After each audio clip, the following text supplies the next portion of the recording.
नमस्कार दोस्तों। गोदी मीडिया साजिशों में, नफरत में फंसा हुआ है और वह नफरत फैलाने के लिए काम करता है। जो मनी लॉन्ड्रिंग पकड़ने के लिए जिम्मेदार है वो ईडी मनी लॉन्ड्रिंग करती है। जो सरकार अपने नागरिकों को संरक्षा देने की जिम्मेदारी है वो अपने नागरिकों के अधिकार छीनती है और वो सरकार रियल्टर्स बन जाती है, यानी रियल एस्टेट का धंधा करने लगती है। और हालात इतने बदतर हो जाते हैं कि भारतीय जनता पार्टी के राज में, एनडीए के राज में, नरेंद्र मोदी के राज में स्पीकर को भी अपने अधिकार खतरे में लगते हैं और उपराष्ट्रपति यानी सभापति को राज्यसभा के, उनको भी विपक्ष से इतना डर लगता है कि कुर्सी छोड़ के भाग जाते हैं। जी हां, इस वक्त कमोबेश इसी तरह के हालात। जब से 18वीं लोकसभा का चुनाव हुआ है, विपक्ष एक मजबूत स्थिति में आया है। 10 साल बाद देश को नेता प्रतिपक्ष मिला है, तब सत्ता पक्ष डरा हुआ दिखाई देता है। इतना डरा हुआ दिखाई देता है कि उसे लगता है कि पता नहीं क्या हो जाए। संसद परिसर में नेता प्रतिपक्ष राहुल गांधी के ऑफिस में मिलने सफाई कर्मी आए।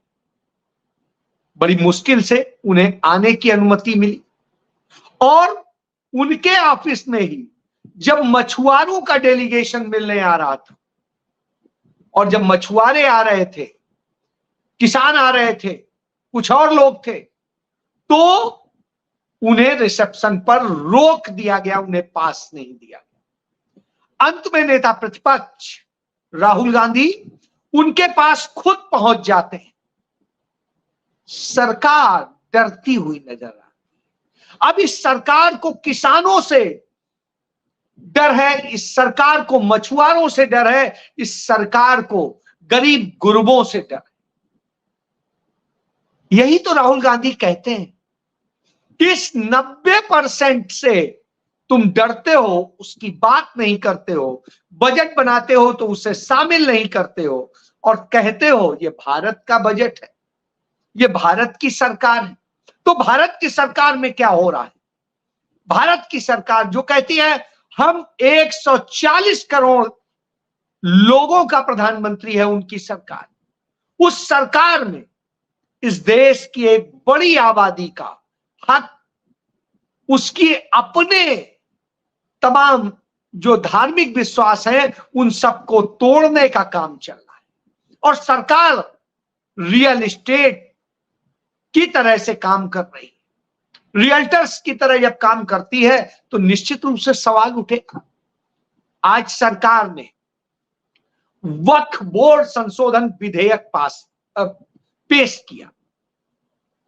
सरकार ने वायनाड में 400 से अधिक लोग मर चुके हैं, 140 लोग अभी भी लापता हैं, बावजूद इसके उस पर कोई वो नहीं लेके आए, उस पर चर्चा नहीं कर रहे हैं।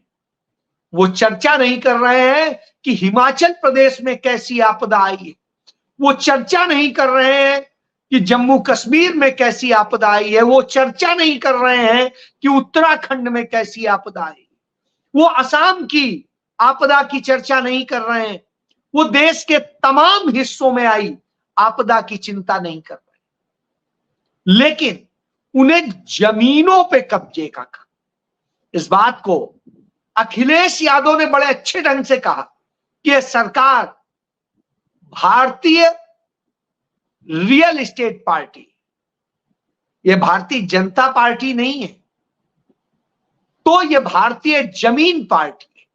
और जब यह भारतीय जमीन पार्टी हो तो जमीनों पे कब्जा करने का काम करती है। इसको लेकर के कांग्रेस के सहारनपुर से एमपी वो बताते हैं, इमरान मसूद, कि किस तरीके से यह संविधान सम्मत है जो हमारा वक्फ बोर्ड है, और यह बात सुप्रीम कोर्ट ने कही, तो उसको आप जो है संशोधित करके असल में रियल एस्टेट के लोगों को कब्जा कराना चाहते हैं। आप कब्जा कराना चाहते हैं उन लोगों को जो अवैध रूप से उस पर काबिज, उनके लिए ऐलान है।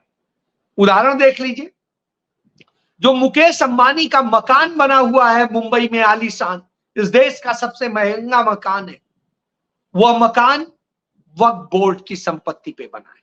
यह केस हाई कोर्ट में है, हाई कोर्ट से नोटिस हो चुका है, सब कुछ हो चुका है, लेकिन प्रभावशाली होने का फायदा है, तमाम लोग उनके यहां शादी में जाते हैं तो इसका लाभ मिलता है, तो इसलिए कोई कार्रवाई तो नहीं हो रही। लेकिन जो सच है उन्हें कैसे बचाया जाए इसके लिए वक्फ बोर्ड की तमाम संपत्तियों पे भारतीय जनता पार्टी के तमाम नेताओं का कब्जा है। और जब इस पर इसकी सत्यता को लेकर चर्चा होती है तो गोदी मीडिया क्या करता है?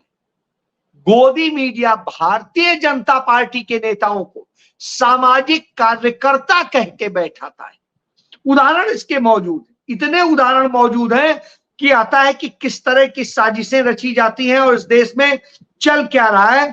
इसका एक छोटा सा उदाहरण मैं दिखाना चाहूंगा कि जिस तरीके से, एक है नाजिया इलाही खान। अब आप ये देखिए, लिखती है नाजिया इलाही खान, ये भारतीय जनता पार्टी की पदाधिकारी, लेकिन जब गोदी मीडिया इन्हें बैठाता है तो कहता है ये सामाजिक कार्यकर्ता है। ये गोदी मीडिया कौन से हैं ये मुझे बताने की जरूरत नहीं। तो आप ये समझिए कि इन्हें गोदी मीडिया सामाजिक कार्यकर्ता कह के बैठाता है। यह इस बात का सबूत है कि आप इससे देखें सामाजिक कार्यकर्ता। तो मैं इसलिए नहीं ये वीडियो लगाता हूं क्योंकि कॉपीराइट आ जाता है, नहीं तो बहुत सारी चीजें मैं आपको इस तरह से भी दिखा सकता हूं। बहरहाल यह एक सत्य है, तो इस तरह से होता। इसीलिए जब विपक्ष इसके खिलाफ खड़ा हो जाता है, Congress party, Samajwadi party, TMC, DMK, ये तमाम दल जब खड़े हो जाते हैं और कहते हैं ये नफरत का खेल, ये जमीनें लूटने का खेल नहीं चलेगा, हम यह नहीं होने देंगे, तब घबरा जाते हैं। हमें याद है गांधी जी को बदनाम करते थे कि नोआखली गांधी जी गए थे जो जहां पर दंगे फसाद हो रहे थे, देश की आजादी के वक्त में वो दिल्ली में नहीं मौजूद रह पाए क्योंकि वहां वो लड़ रहे थे, शांत करा रहे। तो प्रचारित किया जाता है इन दंगाइयों द्वारा, यानी भाजपाइयों द्वारा, कि वो वहां पर गए थे मुसलमानों को बचाने, जबकि सत्यता यह है कि वहां पर वो हिंदुओं को बचाने गए थे और उन्होंने बचा भी लिया था। यह बड़ी बात है। और उसके बाद जहां पर दूसरे और लोग हैं, साजिश करते हैं, उनका क्या है? उनकी बात नहीं करेंगे। तो ये साजिशें रची जाती। जब इन सारे मुद्दों को लेकर अखिलेश यादव बात कर रहे थे तो अखिलेश यादव ने कहा कि हमें लगता है कि स्पीकर साहब के अधिकारों में भी कटौती हो रही है, तो हमें उनके अधिकार बचाने के लिए लड़ना पड़ेगा, उसका संरक्षण करने के लिए लड़ना पड़ेगा।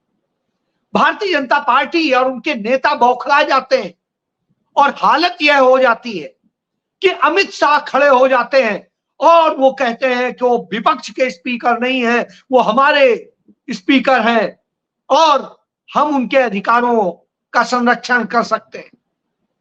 अब आप एक चीज समझिए, यह हालत हो गई है, यूं बौखलाने लगे। नरेंद्र मोदी तो संसद के नाम से ही डरते हैं, तब यह स्थिति होती। लेकिन अब उनके तमाम सारे नेता जो खुद को बाहर पहुंच के जाने कितना बड़ा शेर बताते हैं, वो डरे हुए नजर आते हैं। और उसी डर को देखने को मिला राज्यसभा में। राज्यसभा में जब यह मुद्दा उठाया गया कि विनेश फोगाट के साथ हुए अन्याय पर चर्चा हो, तो उसकी अनुमति नहीं दी सभापति यानी धनखड़ ने, जो उपराष्ट्रपति भी है। और जब नहीं दे रहे थे तो इसको लेकर मल्लिकार्जुन खड़गे ने कुछ बोला, डेरेक ने बोला, और इन सब ने जब बोला तो इतना बौखला गए कि सदन से कह के चले गए कि हमें जिस तरीके से अपमानित किया जा रहा है और सब किया जा रहा है, मैं इस समय इस स्थिति में नहीं हूं कि सदन चलाऊं।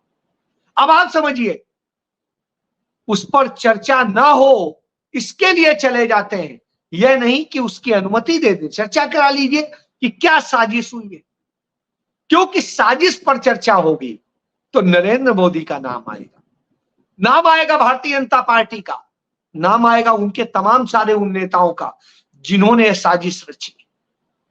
इसलिए भाग खड़े होते हैं।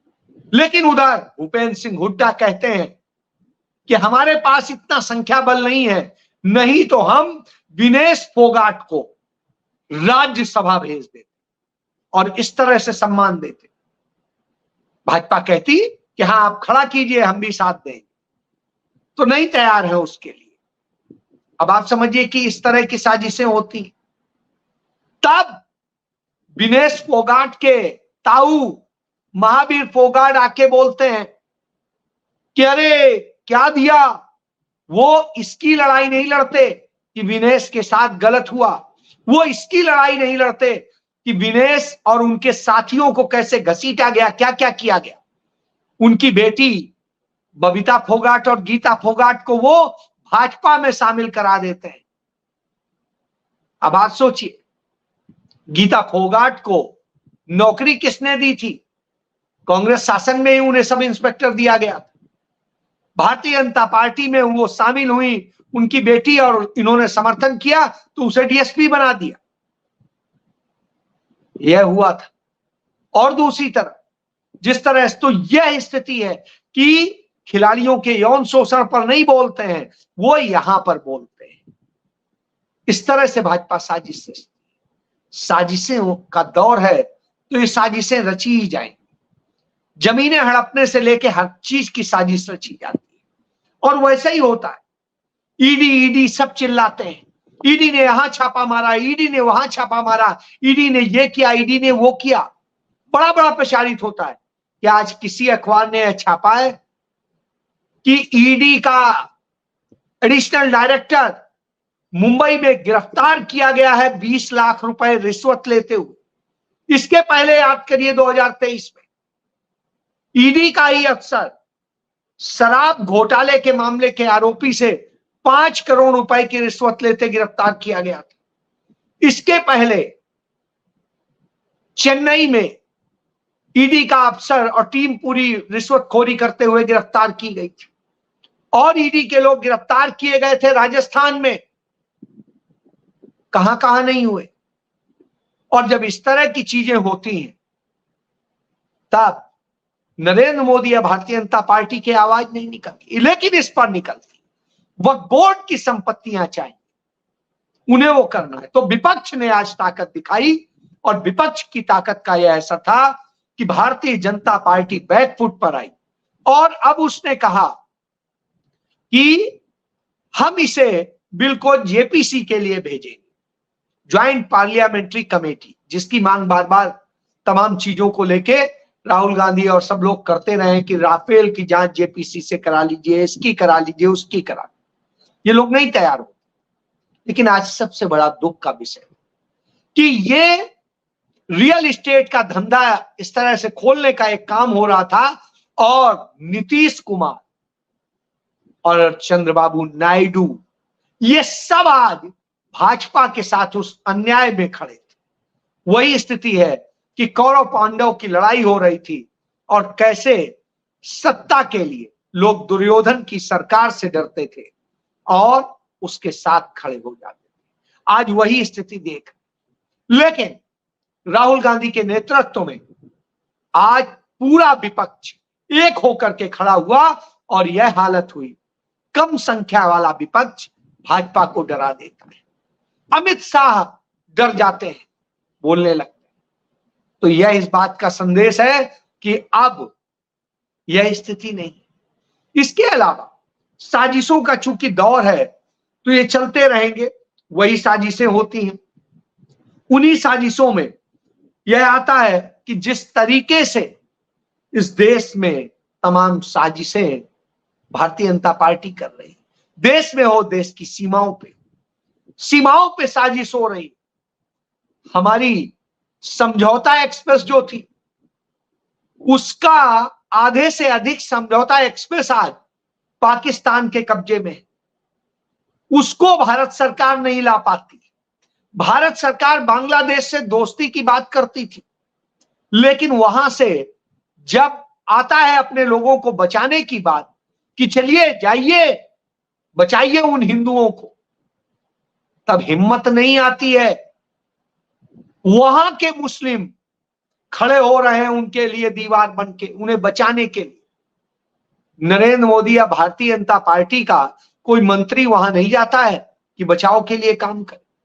वैसे ही जैसे जब बाढ़ आई, तमाम संकट आया हिमाचल में, तो भाजपा का कोई नेता वहां नहीं गया कि मदद करे। वहां जो सांसद जीत के आई हैं कंगना रनौत, उन्हीं के क्षेत्र में था, वो भी नहीं गई, नहीं गया अनुराग ठाकुर।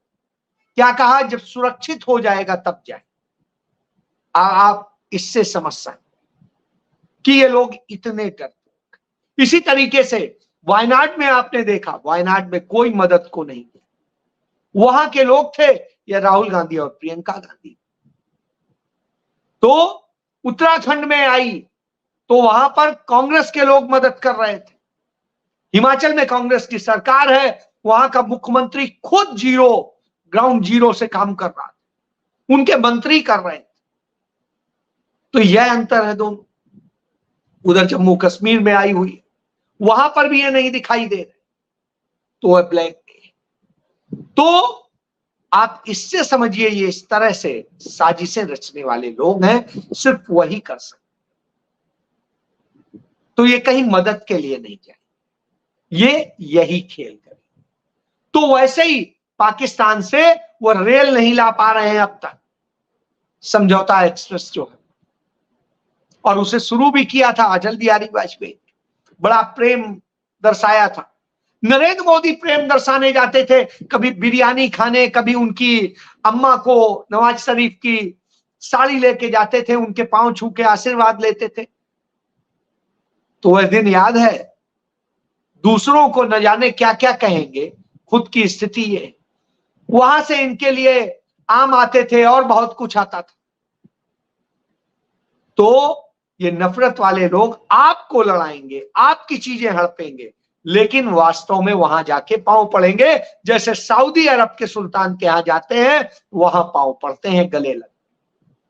यह है इसलिए जरूरत।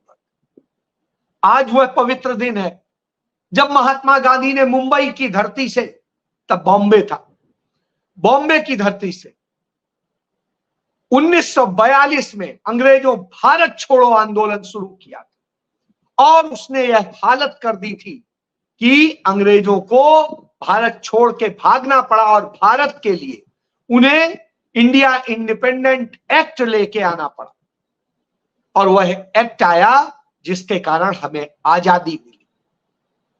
वह लड़ाई आज शुरू हुई थी, तो जरूरत आज भी उसी की है कि उसी तरह से लड़ाई छेड़ी जाए कि कैसे आजादी मिलेगी। उनसे जो किसानों से नफरत करते हैं, मछुआरों से नफरत करते हैं, जो नफरत करते हैं और दूसरों से, और दूसरे दलों के नेताओं को फर्जी फंसाने का काम करते हैं, झूठे मुकदमे बनाते हैं, उन लोगों से इस देश को बचाने की जरूरत है।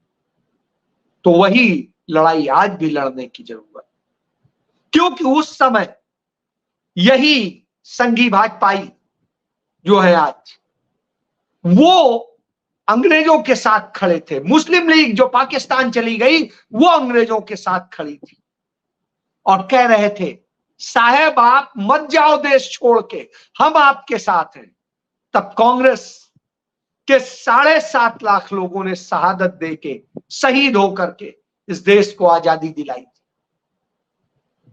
जैसे बांग्लादेश को जब आजादी की बात थी, तब श्रीमती इंदिरा गांधी ने भूमिका निभाई थी, और दुनिया का सबसे बड़ा सैन्य सरेंडर कराया था। 93,000 पाकिस्तानी सैनिकों का मैं जनरल सरेंडर कराया। उस समय उस आंदोलन में 5 लाख बांग्लादेशी लोग शहीद हुए थे। आज वहां पर अराजकता की स्थिति, लेकिन यह अराजकता की स्थिति इसलिए है क्योंकि तानाशाही हो गई। वही तानाशाही यहां की जा रही, एक कौम के साथ, एक जातियों के साथ, कुछ धर्मों के साथ, और इस तरह से करके देश को बर्बाद किया जा रहा है। तब जरूरत है आज हम फिर क्विट इंडिया मूवमेंट की तरह से फिर से वह मूवमेंट खड़ा करें कि हमें ऐसे लोगों को निकाल बाहर करना है जो इस देश के साथ धोखा कर रहे हैं, इस देश की बेटियों का भविष्य बर्बाद करें। जय